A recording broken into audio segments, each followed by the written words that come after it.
Welcome, and thanks so much for joining us here for the Pastor's Potluck podcast. The Pastor's Potluck is similar to a normal potluck, to where you might get something you need, and there may be something that you may not necessarily like. We will talk about anything and everything.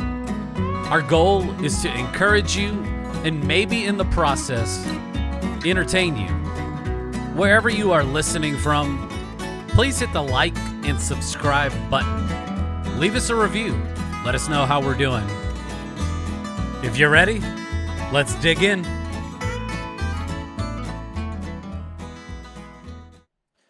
Hey, thank you so much for joining us here today for our absolute first ever episode of this new thing that we are calling the Pastor's Potluck podcast. And you kind of heard a little bit about the intro, about the information that we're going to talk about this in our podcast. But we just want it to be a place that, like, we just talk about anything and everything. And hopefully at the end of this, you are encouraged to, just encouraged.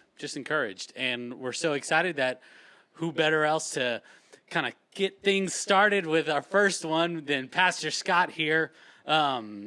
So welcome, man. Welcome. Man, yeah, I'm excited for the potluck.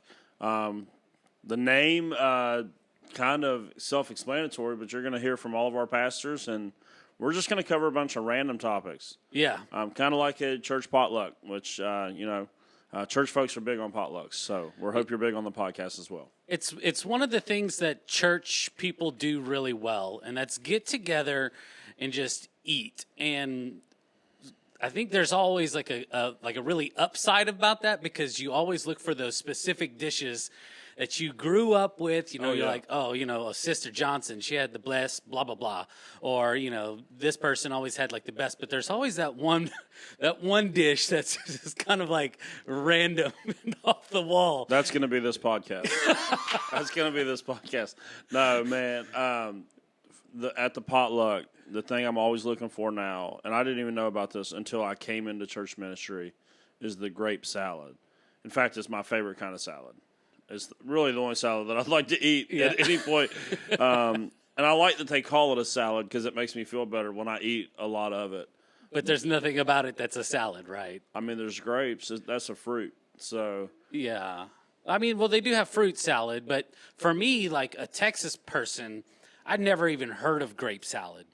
And I just think, in my mind, I've heard of salads where they take up like fruits and stuff like that and chop it up, and then they put like dry Jell-O powder in it and stuff like that. Yeah.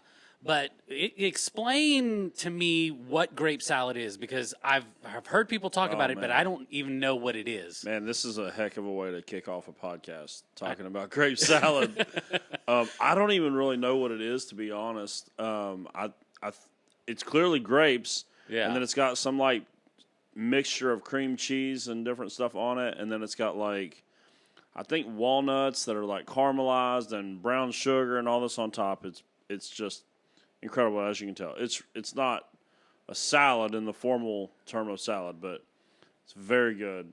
It's my favorite thing about church potlucks. Does it have whipped cream in it? I don't know. There's something on top of it. I think it's more cream cheese than whipped cream, but it could be a mixture of those two. Listen, if you're listening to this, send us a message and tell us how to make it. Or, better yet, if you're watching this, put it in the comments, or bring some to the church so we can figure this thing out. Yeah. We will eat it on a future podcast if you send grape salad to the church. Yeah. Yeah, for sure. I think it would be kind of cool to kind of record my reaction to it. Now, you've got to make one with nuts and one without nuts. You haven't had grape salad? No. Since you got to West Virginia, you haven't? No, we've had it at a couple of different functions here, and I've seen it, and I've had people's like, oh, you got to try this, but I just haven't really taken taken the leap to it's grape salad. I think of like lettuce and tomatoes whenever I think of salad, so it's the best salad. Yeah. Well, awesome, man. Yeah, I would be excited for it. But like I was saying, I think you have to make it without nuts, because I think the only time that I like nuts and stuff is like a Snickers bar, or like with chocolate. like or chocolate covered almonds. Yeah, I'm not something. big on it either, but it works here. Okay. I think you have to have it. You have to have the crunchy element because everything else is so soft. It don't work without it. I guess I could see. I guess I could see that. I don't know. I'll try both, one with and one it's without. fine West Virginia cuisine, so Yeah. you gotta try it. So if anybody brings and makes one of those dishes, you got to make enough for the rest of the staff first and foremost, Yes. because it can't just be Jared and Scott eating grape salad and giggling like schoolboys because we probably both find it really delicious. Yeah.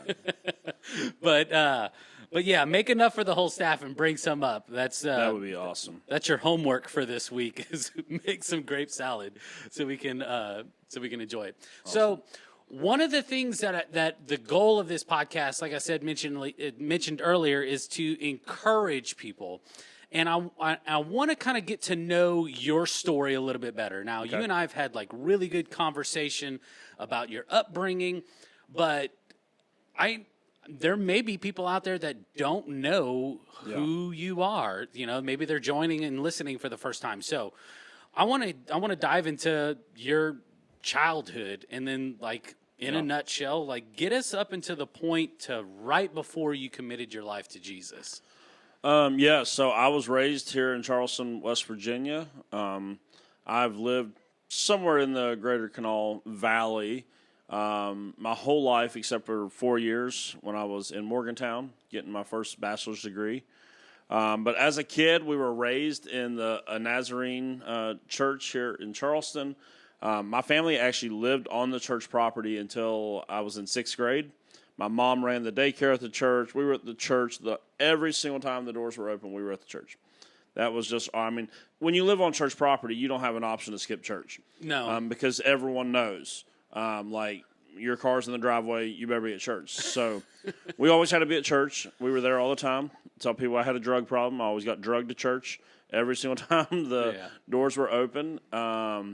And I liked it. Like, I liked going, but I didn't understand a lot of it. I think there was some things that maybe I just intentionally misunderstood, the way I would have excuses to maybe not fully engage with what was going on. But either way, I never really took faith seriously. I kind of wanted to because I never really doubted anything. Like, growing up in the church, I never really doubted that there was a God. Like, I never had any stints as an atheist, never had any thoughts like, oh, I don't know about this or that. Like, I never had any doubts about that. Honestly, my biggest hang-up with church and stuff growing up was I never wanted anyone to tell me what to do. That went for my parents, that went for my teachers, that went for my coaches, that went for anybody in authority. And to be honest, I'm still not, like, a big fan of being told what to do. Like, I don't know. That's probably just human nature in some way. But that was my big hang up with church, was not that I couldn't believe the stuff they were talking about, was that I literally did not want anyone in charge of my life except for me. And so, I mean, we were raised in church, but it just wasn't really for me. And I spent most of my childhood playing sports. I would play football in the fall, basketball in the winter, baseball in the spring, and then some combination of all of that throughout the summer. And as I got older, it became mainly just baseball all year round, which has kind of always been my thing. I didn't want to play baseball at a small school in college or anything like that, so I kind of went away. Like, I wasn't good enough to play at a big school or to make the majors, so I just let that dream die and went on my way and got a sports management degree from West Virginia University with a minor in communication studies, all the while completely far away from God. Like, I always went to church growing up all the way through high school, but then when I was on my own in college, that kind of stopped, and I really didn't go anymore. I kind of got to the point where I felt like I was going to church a lot, especially like in high school. Like, as a non-Christian, going to church in high school, you're never really going for the right reasons. Yeah. And so in college, I just decided, like, it's not like I don't have to play the game anymore. I don't have to try to prove to anybody anything. I'm off on my own. I'm doing my own thing. I don't think anyone was under any, like, you know, they weren't thinking, oh, he's a Christian or anything. Like, it was pretty easy to look at my life and say that I wasn't. And so I just stopped playing the game, stopped going, and just kind of really took a rough turn towards being in charge of my own life and all that entails. Yeah, it's eerily similar, like how our stories are, like yours and mine. Similar. I grew up in church, started doing my own thing, and then at a certain point in my life, it was like God just like kind of grabbed me by the throat and gave me a good shaking, and got a hold of me and just opened my eyes, and then. Because I always knew that God he existed, but I just didn't take it seriously. Yeah. Now, were you in that same kind of like mindset? I know that there's a God there, but it's like I'm just not ready to take him seriously. Yeah, my mindset was always like, because I never doubted that there was a God, that I would just do what I wanted to do for most of my life, and then before I died, I would accept Jesus. That way I didn't go to hell. Yeah. Because that was like a big thing in the church. Like when you're growing up, like accept Jesus or you're going to go to hell. Accept Jesus, you're going to go to hell. You're not going to be able to see grandma and all this sort of stuff. And so I thought, well, okay, I definitely want to do that because I actually do believe in God. I do believe that Jesus died for my sins and all that. I just didn't want to accept that and appropriate it to my life. But I thought I'll probably do that at some point in the future. I just want to make sure that I do everything that I want to do up to that point, which, that's a pretty silly way to look at life, to be honest, because, it's not a scare tactic when people say you don't know whether or not you'll have your next breath, because, I've got people my age that I went to high school with that are no longer alive because of decisions that they've made, car wrecks, different stuff like that. And so, I was just banking on the future, and honestly, it was one of those things I was hoping that God would just give me long enough on earth to make that decision whenever I wanted to. Yeah. It was a risky thing to do, to be honest, especially if you live a really reckless life like I did. And so I wouldn't recommend it to anyone, but God was gracious to me and let me live long enough to get rid of the stupid and be able to understand. I was teaching a class here at the church last night, and I was telling them one of my big issues was it was hard for me to understand the full character of God, because as I would listen to stories or read stories in the Bible and all that, and I knew the Bible really well. I was a great Bible quizzer as a kid and stuff. I would read these stories, and God always seemed very angry and at people that did stuff that was wrong. And I was like, man, my life is full of just doing stuff wrong. So he must be super angry. So I was telling this class last night, I said, I didn't understand that dual nature of God, about how he's just and righteous and he's holy, and he does hate sin, get angry at sin. But I never fully understood the love and the grace side of it. It seemed like that portion of God was for someone else, like for someone that had it together. And the whole idea that God loved sinners like me, I know that people told me that. I know that they preached that message in my church growing up. I know my parents would have told me that thousands of times, but it's like it just escaped me. I didn't understand it, or perhaps I just didn't believe it was actually true for me. No, I believe God loves sinners. I just don't think he actually likes me or loves me because of all the crap that I was doing. And so I just never went down that path until, I understood the second part of it so clearly, that God is he loves sinners. Yeah. He loves people that don't have it together. In fact, the more I read the scriptures now, it becomes pretty clear that the people that Jesus had the most problem with were actually religious people. Yeah. And the people that Jesus got along really well with and had a lot of compassion were actually people like me whenever I was a teenager and a college student. Yeah. So I saw that eventually and was able to make a change, which is good. But, now I have to look back and go, man, I wasted a lot of years doing my own thing. There aren't years you can't get back. It has helped build my testimony for ministry. But I also look back and go, man, that was a lot of bad decisions and a lot of hurt that I could have missed had I gone a different direction earlier.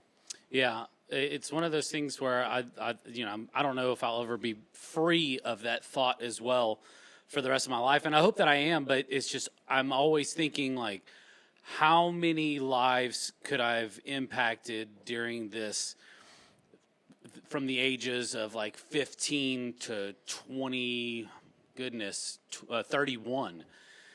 like that I spent doing things on my own and I should have just been following God. And I hope that I'm free from that one day, but it also gives me the drive and the determination that every single day, every single hour, every single moment should be pointing people back to God. So, but for you, when did that kind of that revelation in your life that you knew that you couldn't, from this day forward, that you couldn't go without having like a deep and intimate relationship with Jesus, and kind of talk me through that process of like where you were at and who you were hanging around with? So my wife, Megan, and I were dating at that time, and I was done with school, and we were back here in Charleston living with family, and my family's rule, even when I was 23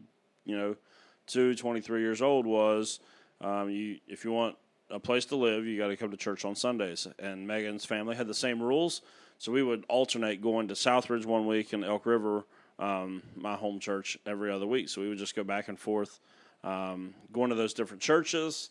And so I think I began to listen a little better and began to understand a little more during that time, even though I really was just doing it for a free place to live and normally a free lunch at Chili's on Sunday. So Dude, those after service lunches hit pretty good. Yeah, they're pretty motivational, to be honest. Like, if you got people in your life that you can't seem to get to church, offer them Chili's. It worked a lot for me.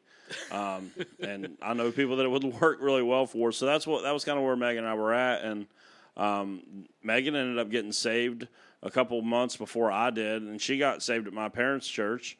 And then, that kind of started to put a strain on our relationship where, you got one person that's trying to take their faith seriously, one person that's like, no, not interested in that. And so kind of put a strain on our relationship there. And then about 4 months later, I mean, honestly, like my destructive lifestyle in college, I didn't think it was possible, became even more destructive when I no longer was in school, no longer had assignments to do or whatnot. It was like I wasn't trying to find a job. I was trying to just do whatever I wanted to do. And so got into a lot of really destructive, bad habits that led me to pretty much a rock bottom situation where I had pretty much upset the people in my life. I had pretty much, driven away a lot of people that cared about me in my life, made a lot of stupid decisions just at the rock bottom. And it was one of those deals that it was like finally me being in charge of my life and how poorly it was going, it finally made sense that I'm going to have to do something different, because as much as I wanted to be in charge of my life, it became really clear that I sucked at doing that. I made a really bad God. And so I knew something had to change, and I was raised well enough to know exactly what that meant and what I was going to have to do. So literally the very next Sunday, we're here at Southridge Church, and I give my life to Christ here. So Megan gave her life to Christ at my parents' church, and Southridge is actually Megan and her family's home church, and I gave my life to Christ at Megan's parents' church and her home church. So pretty neat story. But yeah, that's what was happening. I mean, I realized I'm not good at running my own life, and I need someone else's input. Yeah. That's great.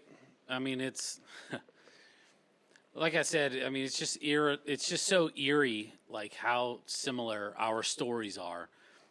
You hit rock bottom, you're associated with someone, for me it was my now wife, which was my girlfriend at the time. She gets saved and she's wanting to take it seriously and her relationship with Jesus seriously.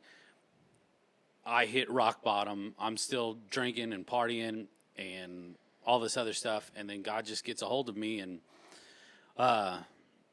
it's been fantastic ever since. Yeah. Now, talk a little bit about your journey here at Southridge. You started off as just the youth pastor or a youth associate? What door opened up for you to get into ministry? Yeah, so I got baptized in April of 2010, 3 months after I got saved, and immediately began to feel called to ministry. And So I started talking to the pastors at the church, and I had a couple of really good friends that were already working here at the church and talking to them about it. And, my desire was ultimately to be able to work at Southridge, but I was like, well, they've got everyone they need here. So that probably won't happen. And it was one of those deals. My mentor here, the guy that I was kind of doing ministry with, he had told me, he's like, you need to go to school. And I was like, well, man, I just got out of school. I'm in crazy debt because of my first, sports management degree that I was not using and actually had no desire to use. I'm like, I just got out of school. I don't want to do it again. I don't want to go further in debt. And he's like, well, I think that you really need to go to school. And I kept putting it off. And then next thing I know, Megan actually enrolled me in a bachelor's program for a Christian ministries degree. Yeah. And within like 3 weeks of that process, I was in my first virtual class. And I completed my bachelor's degree in that. But that guy had always told me, he said, go to school if you're serious about this ministry thing. Go to school. I'm like, I don't want to go to school. And all that ends up happening, but it was 6 weeks after I started school that the youth pastor here at Southridge Church had left, and they began to talk to me about filling that position. But we were going to do something different. They were going to bring me on to work with the middle schoolers. They were going to bring someone else to work with the high schoolers.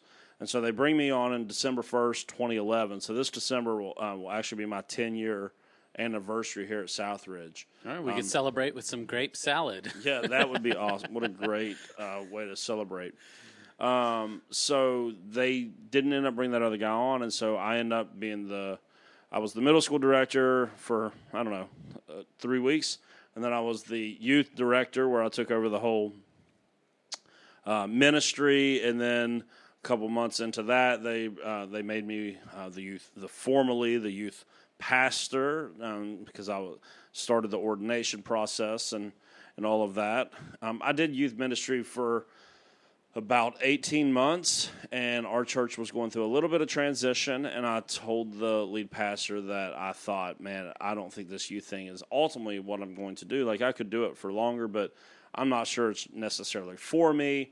And so, we knew we had to hire someone. I said it would be way easier for you to hire me in this other position and then find a youth pastor, and that's ultimately what they ended up doing. So I ended up being an associate pastor here at Southridge for about 2 years, and that was a fun time in life. In some ways, I was out of youth. I was getting to teach to adults on Wednesdays, which is ultimately what I felt called to do. But I was it was fun in those regards because I was getting to teach to adults, which was what I felt led to do. But then it was super draining in a lot of areas because I was having to do some stuff that I really wasn't gifted at and really wasn't passionate about. And so it was just a challenging season where I felt the call to preach but didn't have the opportunity in the way that I really wanted at that time, which, and that's because I was the associate pastor. I wasn't the lead pastor, and so I wasn't expected to have this opportunity. So I just kind of dealt with that tension until opportunity made itself available for me to be the lead teaching pastor, and then last March to become the lead pastor. And so that's kind of what happened. Was really getting enrolled in my first ministry program really opened up the door for me to come on staff here. Now Pastor Scott does go a little bit more in depth about the transition between youth pastor and the co-lead pastor whenever Pastor Michael Coker was here on staff. You can go back and actually listen to that sermon on our podcast as well. It's fantastic because he goes a little bit more in depth about just making sure that he is following and doing what God has asked him to do. And he goes, and it's the sermon where he is talking about fasting and the importance of it and how we have to take certain things out of our life to be able to rely more on God and to be able to hear on him. I highly recommend you go back and listen to it. It is fantastic. But kind of going back just a little bit, and it's going to change the tone just a hair, but I want to know, what was your absolute least favorite thing about youth ministry?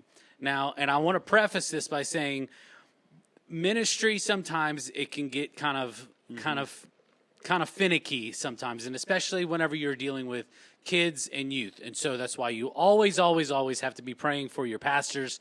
But there's just some things that are just necessary evils whenever you deal with kids and youth. And so I'm kind of curious, like, what's that one thing that that always stands out and you're like, man, I'm really glad I don't have to do that anymore. I really liked youth ministry for a lot of reasons. But as far as the thing that I enjoyed the least, I don't honestly, I don't know. I liked the kids, but it's just like I've heard a lot, many different people say, ministry would be super easy if it weren't for the people. And that, as much as I like the kids could also be the biggest challenge. It's just like working with adults, though. As much as I like working with adults are still incredibly challenging because I liked teaching to the teenagers because they're very open. They are actually pretty attentive if you can communicate on their level. I loved going to the events. I liked planning the events. I liked all of that. But I think you just find yourself in some unique situations in middle school and high school ministry dealing with kids and stuff, and it's not like I would probably feel more comfortable now in those situations to where I would say, no big deal. But like when you're just got saved, just got into ministry, I had to deal with some really, really difficult stuff really, really fast that had to deal with some of the kids that came in, and I loved that we were attracting the kids that we were attracting. Like I was running a van on Wednesdays for about 5 hours, about 3 hours before school, and it would sometimes take me upwards of 2 hours after church just to drop all these kids off. Yeah. So we were picking up kids from all over the place, and so with that comes, just some difficulty. And so it's not like it was my least favorite part, but it was probably the hardest part was just dealing with youth in the current world that we live in because our teenagers are dealing with so much right now, and to manage all the stuff that they're, and even now, here we are almost 10 years later, the stuff they're dealing with now, even compared to what they were dealing with when I was in youth ministry 10 years ago, is unbelievable. Yeah. It's one of those things to where, like, to be thrown into that type of situation as your first job and having the spiritual and godly wisdom on how to navigate these different little areas with youth and teens can be overwhelming at times. I remember one time I volunteered to drive buses for a youth event, and it was like a week-long deal. And at the end of the week, you think, man, it's just going to be a peaceful bus ride home. Everybody's, you're up to the wee hours of the morning, late at night. You get up in the morning, and so you just think the bus ride home is just going to be like the best part because everybody's tired. That's just not the case. Yeah. And you're trying to not kill people while you're driving. Yeah. So I like to drive in church vans. Yeah. If don't ask the kids or Megan about my church van driving, because they were always very critical of me, but I could drive that church van. Yeah. Well, good, man. I drove it through the streets of New York plenty of times on mission trips. So I like that part a lot. For those of y'all who don't know, Pastor is... It's an interesting ride whenever you ride with him. I remember you were showing us around the area whenever we were trying out for the church and having conversations with you and the board and everybody else. And I think your wife leaned over and was just like, so what do y'all think of West Virginia? And I said, I think it would be, it's just a lovely blurry shade of green because everything was just going by the windows, just boom, boom, boom. It was just blurry. I mean, the mountains were blurry, the trees were blurry. I liked the shade of green, so I guess that's, one of the things that drew me to it. Yeah, that's what Megan always tells me I'm a bad driver, and I said, I'm not a bad driver. The problem is I was made to drive in places like New York City. Yeah. I just happen to live in West Virginia, and that's why it seems like I'm a bad driver, but I'm actually a good driver in New York City. But I could see why I scare people on the country roads of West Virginia. Yeah. Well, I mean, the good thing is that if God calls you out of ministry, you can always move to New York and become a taxi cab driver. Oh, that would be fun for about a day, I imagine. Yeah, I think the shine of that would wear off pretty quick. But no, I was definitely made to drive in places like that. Yeah. Well, the good thing is too is like if you did end up moving up there, then you would know where like all the best pizza places are as well. Oh yeah. I've never been to New York, but I've heard like the pizza there is like absolutely crazy. So as much as I like New York, I think Chicago style pizza is better. But you like the deep dish style pizza? Yeah. Okay. Have you ever heard of a place called Giordano's? Yeah, I've actually seen it like on Travel Channel. Yeah, and Giordano's in Chicago, and now they're starting to branch out there everywhere. There's even one in Columbus. It's amazing. Yeah, you have to wait like an hour and a half to get like those deep dish pizzas. Yeah, depending, right? But it's worth it. It's even I like it better than New York style pizza, even though I like New York better than I like Chicago. See, but have you been there with like your kids though? No, I don't. Right? I wouldn't take my kids to New York yet. Right. No, I see people that take their kids to places like that, and it's like, oh, I'm not ready for that. No, my kids melt down because, okay, like whenever we go to a restaurant, it doesn't matter if it's Mexican food, Chili's, Applebee's, it could be whatever. If they don't have their food within a certain amount of time, then it's just meltdown mode. And my kids they range from 6 to 11. And so, I mean, we could be at an Italian place, and they're like, do y'all have any chips and salsa? You know, like we're trying to bring in stuff if we know it's going to be a long time. So, yeah. So, where would pizza rank in like your all-time like favorite foods list? It's probably top 5. Top 5. Top 5, yes. And outside of breakfast food, it's probably my favorite. Yeah. Is it just because now? Do you have like Old Faithful pizza that you always go with, or do you like to mix it up? Okay, I'm going to make West Virginia people upset. I don't like Husson's at all. You don't? Do not like Husson's. Okay. Like, I'll eat it because at the end of the day, it's pizza. I'm not West That's Virginian. better than salad.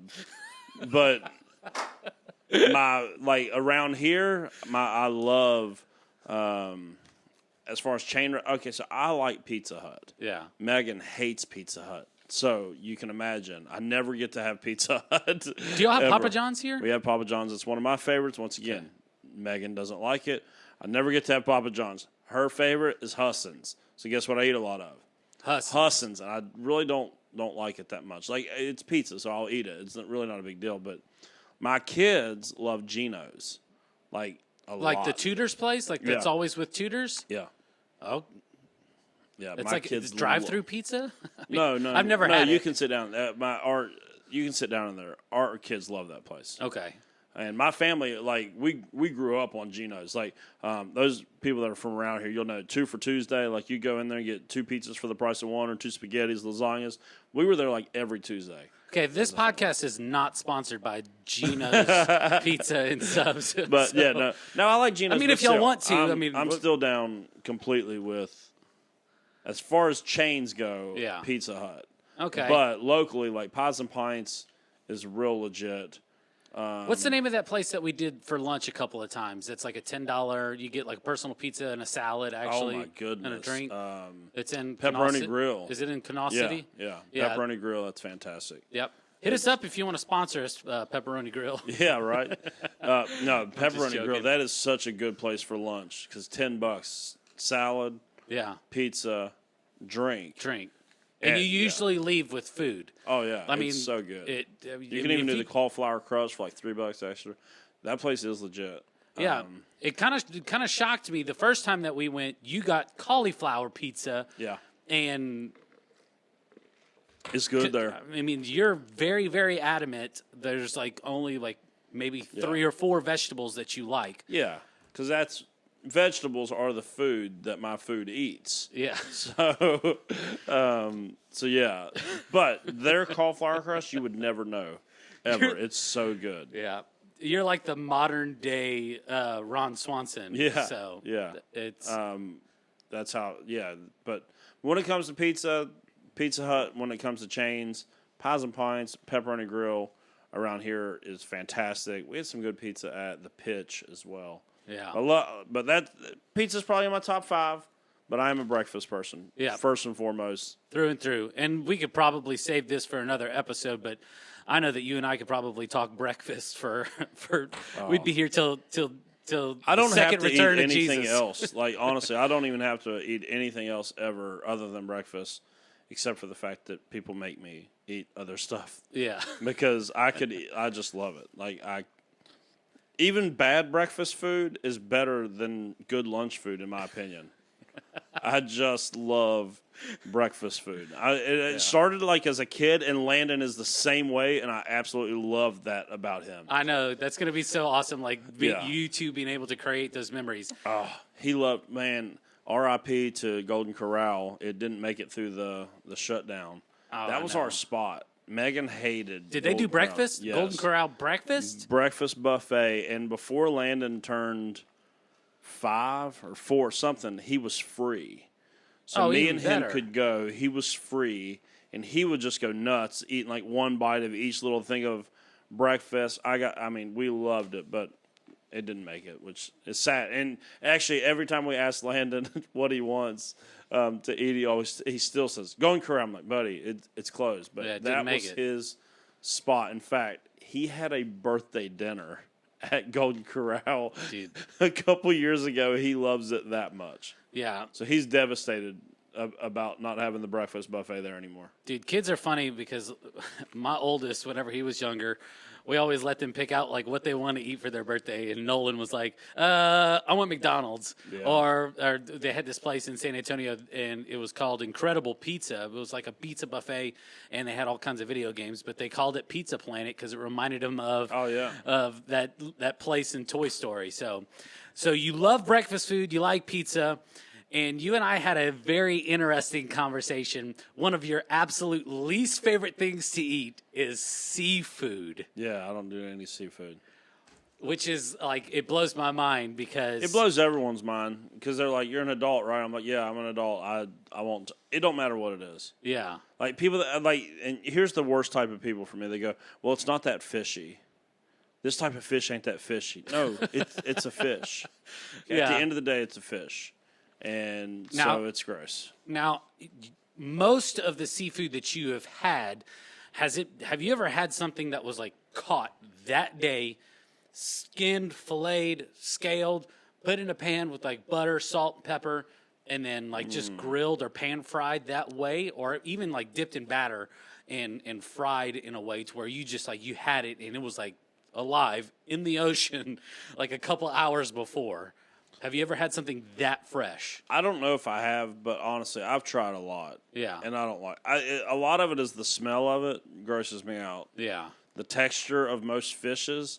I don't trust anything that's that flaky. Yeah. I'm just not down with that. That's too weird the way it like breaks up. I don't know. I just don't like it. And because the smell and the texture and all that, it just and because I have tried. I have tried a lot of it. Now, you said recently that you had like 5-star, like you went to like this awesome restaurant, 5-star chef. He trained at the Cordon Bleu, and you like some other people were having it. Talk about that. Like, where were you? Who were you with? Last October, I was in Oceanside, California for a pastors' conference. And because of coronavirus, we all had to stay in one place. We couldn't go out to dinner or anything, so they brought in a chef from the Cordon Bleu to literally cook in this beach house that we were staying in. Yeah. And so I'm with 9 other guys from around the country and our coach. And so there's this ridiculous steak, shrimp, scallops and all this. And I'm going through the line and like everyone else is getting all of it. And I'm like, no, just steak for me, man. Yeah. And this guy, like, he almost looks offended like, bro, I trained at Le Cordon Bleu. Like, this ain't gonna, he even told me, he's like, this ain't going to be like seafood you've ever had before. I'm like, all right, man, you talked me into it. Give me 1 scallop. And then if I like the scallop, I'll come back for the shrimp. Yeah. So he gave me the scallop. And, like, this has got to be, one of the best chefs that has ever prepared food for me. And I took 1 bite of it, and I was like, nope. Nope, not for me. I'm out on that completely. So I've even had that, and that was in Oceanside, California, so that could have been super fresh, and I'm still out on it. Yeah. I don't know. The whole thing grosses me out. It's just so weird. Like, seafood is like one of my favorite things ever to eat.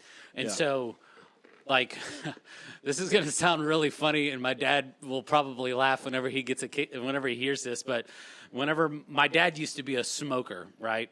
And he actually he actually, or my grandfather paid for him to go see a hypnotist for him to be able to quit smoking. And I don't know like the whole story about it, but obviously my dad ended up quitting smoking. And I don't know if it was a result of the hypnotist, but would you be willing to go see a hypnotist to maybe break this mental block that you have of eating seafood? No, I don't want to eat seafood. I feel at this point in my life, even if I liked it, I wouldn't eat it because I would rather have pizza or breakfast food than seafood. Yeah. Or hamburgers, hot dogs. Concession stand food would also be in my top 5. Yeah. We spend a lot of time at the ball field, and I love concession stand food. I would rather eat that, even if I liked seafood. I would rather eat those things. Yeah. So now, I'm out on it. Is it because of is it a mental block because it's an animal that doesn't have legs?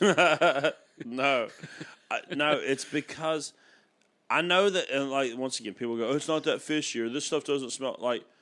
If you've smelled bad seafood ever in your life, all of it now smells like that to me. Even when it probably doesn't. That's as soon as I see it, I go, "Oh, something stinks." Like if someone at the table next to me at a restaurant orders seafood, I'm getting sick. Yeah, like just having to smell what they're eating, and so I go, no, I don't want that. And if Megan Megan likes seafood a lot, so she'll make it, and then she'll make me like a steak or chicken or something when she's having that. She'll put bacon in your pasta. It makes the whole house smell like that, and I go, if it makes my house smell that bad, I'm not putting that in my mouth. I'm just not doing it. I'm not eating that. So I won't even try it. I just can't do it. That's fantastic. I don't know why it's just so intriguing to me, but I just love your disdain for all things seafood. Whenever it's something I clearly enjoy, I could sit and listen to you talk about it. I worked at a seafood restaurant in college. I was a chef, like not a formal chef, but like a cook at a seafood restaurant, and I didn't eat any seafood. Oh, goodness. Ever. And so like it smelled awful in there at all times to me because that stuff just grosses me out. But yeah, I had to like prepare like raw oysters. I'd have to prepare I did all the prep work for a while, and then I got moved up to being a line cook, and so I'd have to do all the frying, so all the fried scallops and all that.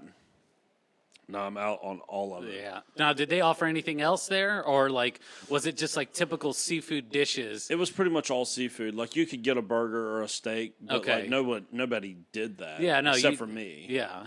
I mean, I think they had ribs too, but like I never ate there. Like if I ate there, I would eat like the side dishes, like the garlic mashed potatoes or something. That's what I was about to say. Like if they gave you like an employee meal, like you would just have like a plate of hush puppies and lemon wedges. I'm out on most hush puppies as well. What? Okay. Yeah, okay. I know there's no hope for me. It's all right. Actually, there is hope for you because I mean you like breakfast food, so that's fantastic. Yeah. So I want to get into just some rapid fire questions, just to kind of. As we begin to wrap things up here, I just want to get into some rapid fire questions and just 1 or 2 sentences. First thing that comes to mind, let's do it. Nothing too crazy or overly complicated, but what is your favorite drink? Favorite drink? Yeah. Nitro Brew from Starbucks. With ice in a venti cup. Okay. Very specific, but that's all right. It's less specific than some of those people that jot off like a paragraph to order their stuff at Starbucks. No cream, just the Nitro Brew with ice and a venti cup. Just the way it comes with ice. Awesome. When are you most productive? I'm probably most productive between like 9 and 12. Yeah, early before lunch. Definitely before lunch. But depending on what I have to do for lunch, if I have a meeting for lunch or whatnot, it normally doesn't go good after that. Yeah. Definitely before lunch. So, but yeah, I don't know, probably 7 to 12, 9 to 12, somewhere in that range. It's definitely the morning time though. I try to do all my creative work in the morning. Yeah. Who is your inspiration and why? Inspiration. Can't say Jesus. I should have prefaced that. Oh, man. Can't say Jesus. Just because obviously, we want to mimic his life. But, who is someone that you look up to and they inspire you and talk just briefly about that? I don't know. I mean, there's a lot. So a rapid fire. My dad is probably one of the most hardest working people I've ever met in my life, and that's probably where I get a lot of what I do from, like being involved in about 25 different things. I probably get that from him. So I'd probably say my dad in a lot of ways. Yeah, he's a great guy. Yep. I've met him. Stellar human for sure. If you had a choice, would you pick summer or winter? Summer. It's baseball time. Yeah, baseball time. Yeah. Okay, excellent. And I don't like being cold for any reason whatsoever. Yeah, I don't like it either. It's just it's interesting coming through winter here, and everybody's got like little heaters in their office, and we're all. I mean, they should have installed a fireplace in this church somewhere, but that's all right. What is something new happening in your life right now? Oh, something new happening. Well, I'm going to talk about this weekend, but something new that I'm doing, in my spiritual life actually is I've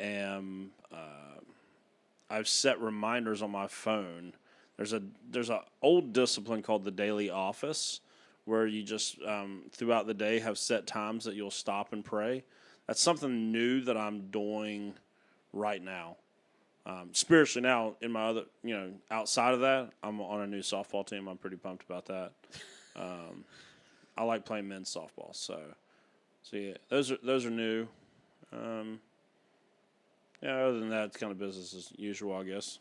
Awesome. Well, I mean, that wraps it up. I've enjoyed this conversation. I really did. We laughed at some pretty absurd things. Like I said, it's just this is part of the potluck. Sometimes you're going to get something that you really, really need, and sometimes we're just going to go off and talk about seafood and disdain for it. But really appreciate today. Thank you for coming on and being a part of our inaugural. How do you say that word? Inaugural, yeah. Or just our pilot episode. Can you say that for a podcast? We're going to. Okay, pilot episode. But if you haven't done so already, please please subscribe, share this with everybody that you know. Let them know. And if you have any questions, you can reach out to us by going to src.life and just filling out the contact form. If there's something that you want to hear us talk about or just some kind of specific topic or just whatever, anything that comes to your mind. I know our good buddy Tyler probably has like 1,000 things that he would probably like for us to talk about. Yeah, that's the good thing about a potluck. It can be absolutely anything. Anything. So whatever you have questions about, whatever you want to hear us talk about, whether it has to do with the Bible or whether it has to do with, anything else in the world. Yeah. That's what we're going to do on this because we just want to peel back the curtain a little bit and show you who we are, as well as just, maybe provide a little bit of a break in your week or in your month to laugh a little bit, learn a little bit, but just kind of check out of the real world. We don't want it to be overly serious at all times, so anything whatsoever, that's why it's the Pastor's Potluck. Yep. Really appreciate you guys. Thank you for tuning in, and we will see you next week.